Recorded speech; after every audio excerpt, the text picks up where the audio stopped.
மக்களே என்னத்தடா போட்டு இழுத்துக்கிட்டு இருக்கேன் அப்படின்னு பார்க்காதீங்க. இது இங்கே உள்ள வீச்சு. வீச்சு நம்ம ஊர் காசுக்கு 90 ரூபாய்க்கு மேலே ஆச்சு. இன்றைக்கி வெள்ளிக்கிழமைனால சமைக்கிறதுக்கு மூடு இல்லைனாப்புல அண்ணாத்த, அதனால தான் போய் கடையில் போய் வாங்கிட்டு வந்தாச்சு. 3 பார்சல் இட்லி, ஒரு வீச்சு, 2 சப்பாத்தி, 2 புரோட்டா.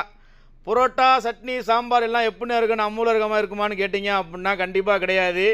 ஏன் அப்படின்னா அங்கே இருக்கிறது வேறு, இங்கே இருக்கிறது வேறு. எல்லாமே மாதிரியாக தான் இருக்கும். புரோட்டா மாதிரி, இட்லி மாதிரி, சட்னி மாதிரி, சாம்பார் மாதிரி, அந்த மாதிரி தான் இருக்கும். இந்த புரோட்டா வீச்சை பிக்காப்பட்ட பாடு நமக்கு தான் தெரியும்.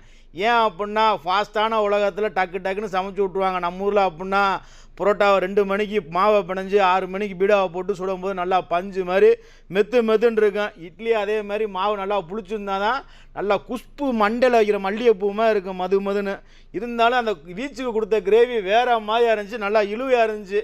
கிரேவி முடிஞ்சு போச்சு, புரோட்டா மிச்சமாகி போச்சு. சட்னியில் கொஞ்சம் காரம் இல்லாமல் தான் இருக்குது. ஏன் அப்படின்னா காரசாரமாக சாப்பிட்டோம்னா வெயிலுக்கு பின்னாடி அடிச்சுக்கிட்டு ஓடிடுச்சு அப்படின்னா என்ன நினச்சாப்புல இந்த கடைக்காரு காரம் போடாமல் விட்டாப்புல. இருந்தாலும் ஏழைக்கு ஏற்ற எள்ளூருண்டா இருக்கிறத சாப்பிட்டு விட்டு பசி ருசி அறியாதுன்னு சாப்பிட்டு இலையை போட்டு தூக்கி போட்டு நல்லா விடிய ஃபோனை நோட்டி படுத்தாச்சு மக்களே. இந்த கடை எங்கே இருக்குது, எப்படி இருக்குது அப்படிலாம் கேட்டிங்க அப்படின்னா நான் சொல்ல மாட்டேன். கேட்டால் ப்ரொமோஷன் பண்ணுறேன் அப்படிம்பீங்க.